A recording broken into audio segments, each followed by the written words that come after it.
Andy is to my right, but Summer in studio is not to my left. But on the screen, you see her there, and that means I'm still Mel in the middle. Yep. Now, didn't last week we discuss a question and I exited You did. out of that sticky question by saying it'll be part two next week? That week is this week. So, what is the question? Yeah, that was very shisty, Mel. You thought you'd get out of this, but I made sure to make it happen. So You I did. will, I will re-ask the question. So we talked about, Andy's first part was, what do you do in those 8 hours if you're on the East Coast, if you're in the splash zone, right? And we went through all of that, and I said, to take it one step further is what do we do now? Like, what do we do now before this happens here where we are in Western New York or other parts of the country that aren't in the splash zone? Because we still have repercussions. It would still massively affect our country. It would still cause huge power outages. We'd have no stock market. We would have huge, economic impacts, lots of things, right? Tons of us have family there. So whether we die via some wave or not is kind of irrelevant because we would still definitely be affected by this. So I said, what now, knowing because now it's another week later, right? This volcano is still erupting. There's been multiple earthquakes on this island while it's erupting. There's been multiple landslides on this island while it's erupting. So it doesn't seem to be like that far off of a possibility the longer this goes on. So what do we do now? What's our obligation now? As Christians and just with God and with people. Like, what do we do? I think with something as devastating, ominous, and gloomy as that, I hope it would get people's attention to think about God and the opportunities that would present themselves to us to share the gospel. Uh, I don't see that splash coming up to Western New York, but I know this would be something that is front and center of people's minds, an obsession being consumed with it. So it's got to make them ask questions beyond this temporal and immediate situation. And that's why I think the opportunity for sharing the gospel with those who right now are apathetic, complacent, and only thinking about their everyday routine in life. Yeah, I think this whole thing is fascinating because we ought to be living as if this were a real possibility every day. Like what would we do to take care of people? What would we do in this situation that's extreme in nature? But what would we do? What would we need in order to take care of people? I mean, you're talking about simplistically displaced people, right? People who aren't going to have a home or won't have a home for a while, right? Or choose to not have a home, right? And they're leaving. They're going to be leaving in such a way that there isn't going to be a lot of time to take stuff with them, to sell stuff, to get stuff, to even get monetary resources that Summer lays out, you might not have available the next day, Right? Just because you have money in the bank, it doesn't mean you're going to get access to that money, right? So, my question in this whole thing, to back to you, Summer, would be, what things are you anticipating that people are going to need from the spiritual aspect, but also the physical aspect that helps get us to the spiritual aspect?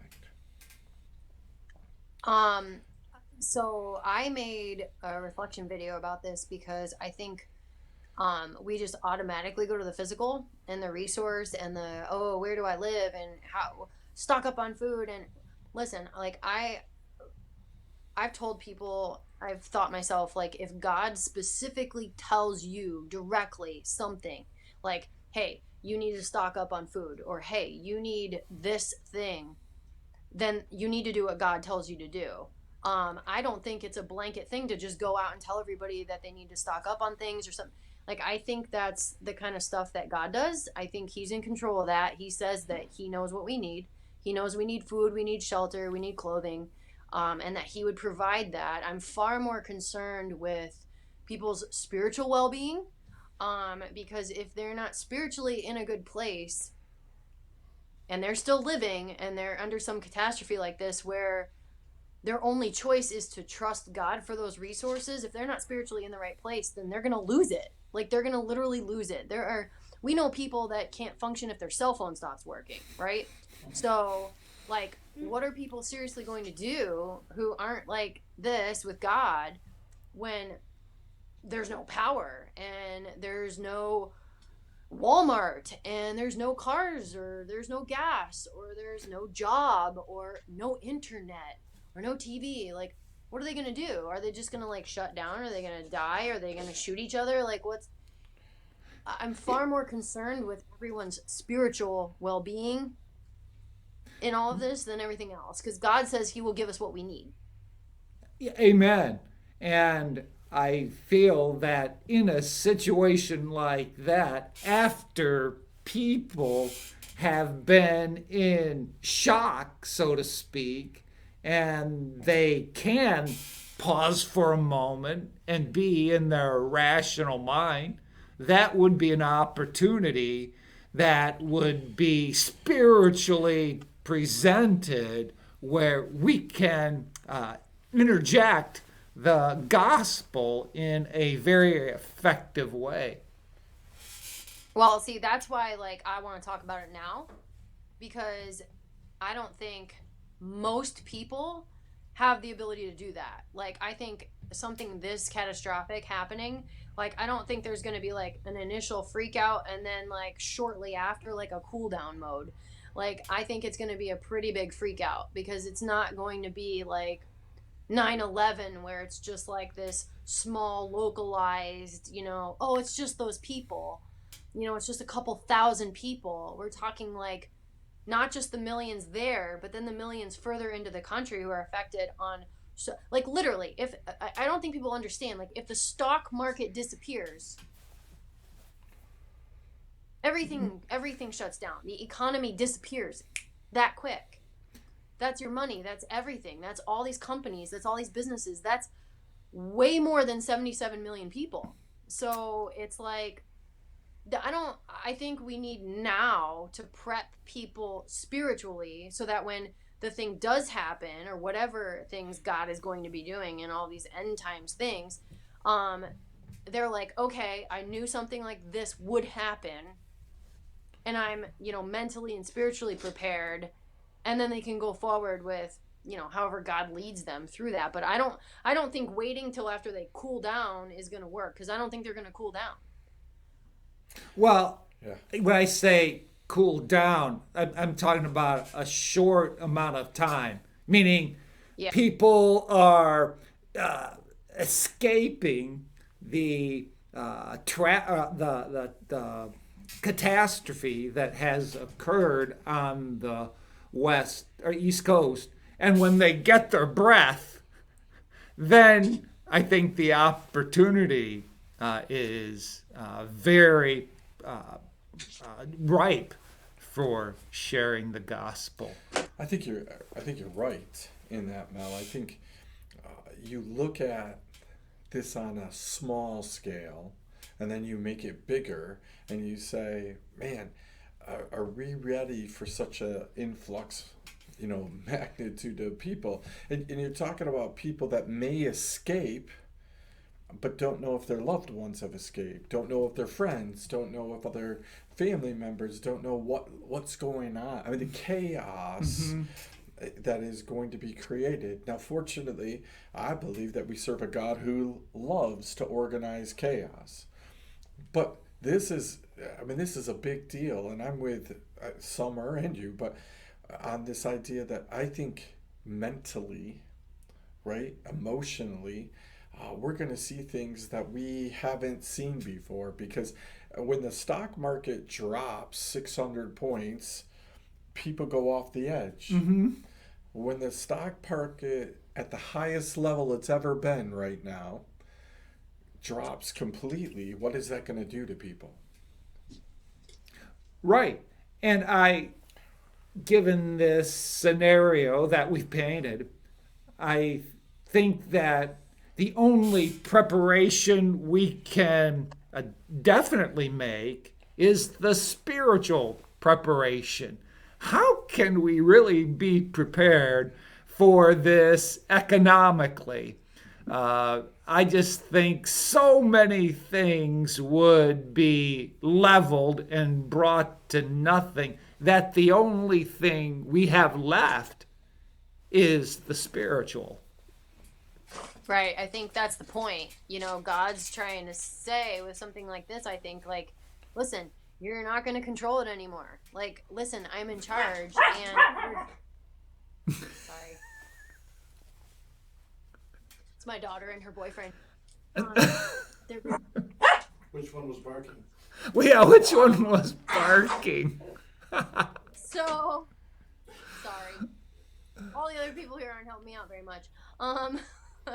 So no, I think the point is that, like, we're still, even right now, thinking like, oh well, how do we help people, and how do we take care of them? And we're talking about things that are God's job, right? Like, it's God's job to provide those things for us. It's God's job to provide the shelter. It's God's job to provide the food.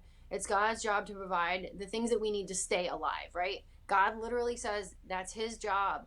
But we try to control it so much, and we think that we can just fix it, and, well, you take in 20 people, I'll take in 20 people, and I need to be prepared. Well, what if God brings you 1,000 people? Or what if God brings you no people and you're supposed to do something different? Like, I think if we're focused on doing God's job instead of what we can actually do and what we can control, which is what God says our job is. Our job is to go out and spread the gospel and make disciples. Like, that's what we should be doing. He doesn't say, oh, and then also make sure that you feed people and also make sure that you do all this other stuff.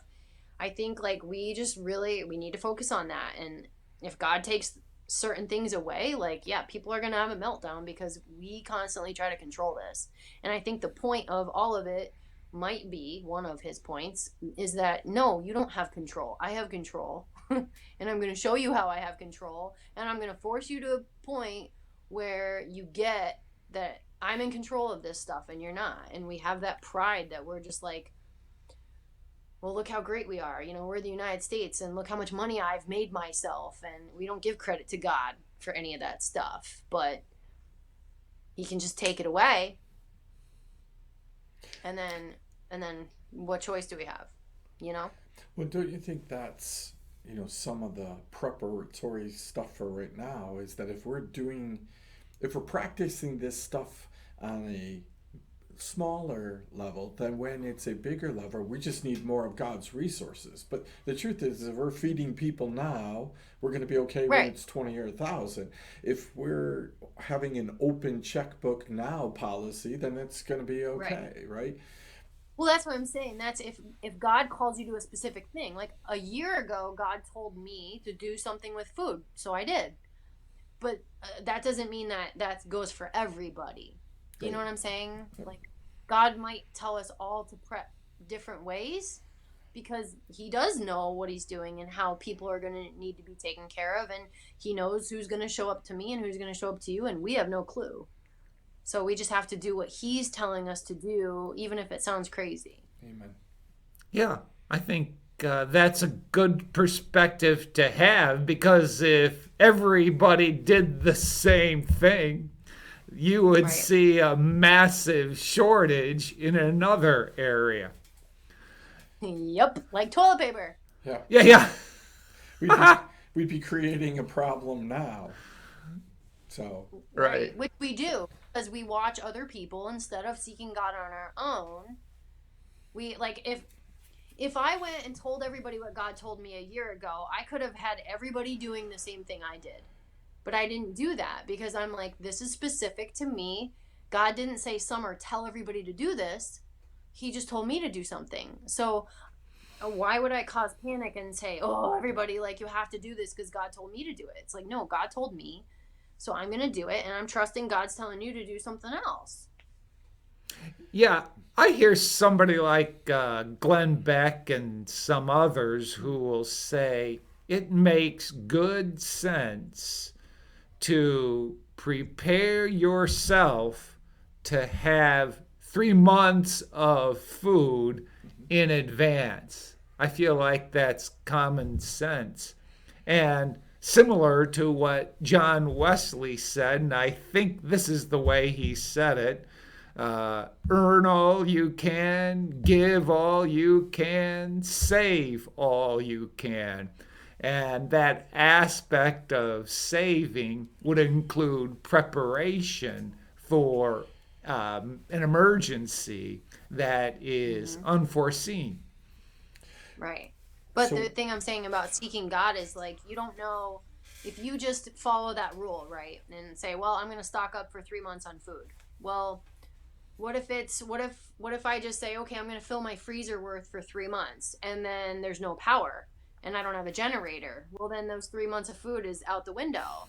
Or what if I only have MREs and then there's a flood or a fire kind of catastrophe and I lose all the MREs? Like, that's the problem with just having a blanket thing that I set up for myself. If it's not specific to the detail that God uses when he speaks to us and he tells us to do these things, then it could sound really good and smart, but it could be a total waste. yeah, I agree with that 100%. That God's going to resource specifically what he calls us to do. Right? So Right. that's a super good point. What good does it do to have a humongous, freezer full of meat if you don't have a generator to keep it going? You just wasted a lot of money and a lot of time and a lot of energy. So we want to put the whole package together. Here's my challenge, I guess, question to the both of you is, if something like this were to happen, you're going to have people who are going to run towards God, right? But you're also going to have people who are going to run away from God, who are mad at God, and who are going to bring up the age-old question: why would a loving God do this? Why would he allow this to happen, right? And that's a question that when we go to Revelation and we realize that God says he's going to bring earthquakes and famine and pestilence and roaring waters and all these things, that's a tough question. So these people who are coming, I would agree with you. Hey, the spiritual aspect is what's important, but you're going to have emotionally charged people. Yep. How are we going to do this? Are we going to stand out on a little box and yell at them as they go running by to escape, all this stuff? Or like, what are we going to do to tell people the truth of the gospel? Yeah, that's a great question that I'm sure would be brought up again and again. And I think a way in which you can give an apologetic is to say something like, how could a holy God not let this happen? Meaning, fallen man deserves the wrath of a just and holy God. That being said, a loving God that he is has provided the way of escape and rescue through his Son, Jesus Christ, who redeems us from our sin and situations in which we observe. So outside of Christ, there really is no message to give. There is no answer to the question, how could a loving God do this? Oh, I think the problem is we're so short-sighted, right? And people look at, how do I escape death, right? Like they're just like, how do I escape death? Because death is like the ultimate, thing we need to avoid. And it's like, God is not about escaping death. God is about you spending eternity with him. God is not about, when or how you die. He's about where you end up forever. And we don't look at that. We just say like, well, we need to escape dying. And it's just so much bigger than that. I said in my video, if something happened to me right now, if I died, that wouldn't be the worst thing. I'd be with Jesus. Yes. Like I would be in heaven. Right. So like we need to look at the eternal perspective of all of this and say like, he does these things like you said because he's holy, because he has to, because he's always done them, because we need to be disciplined, because it's about the future. And if there's people that aren't going to end up with him, it makes sense for him to use those people to pour out his wrath, to do that, if it would spur others in the direction of ending up with him in the future. Right? Yeah. So we have to look at it in the eternal aspect. Yeah, I can't help but think of that quote you said a couple months ago, Summer. If you're not saved, you're living your best life now. If you are saved, this is as bad as it will get. Do I have that right? Yeah, I was saying if you aren't saved, this is as good as it gets. Yep. And if you are saved, this is as bad as it gets. Yep.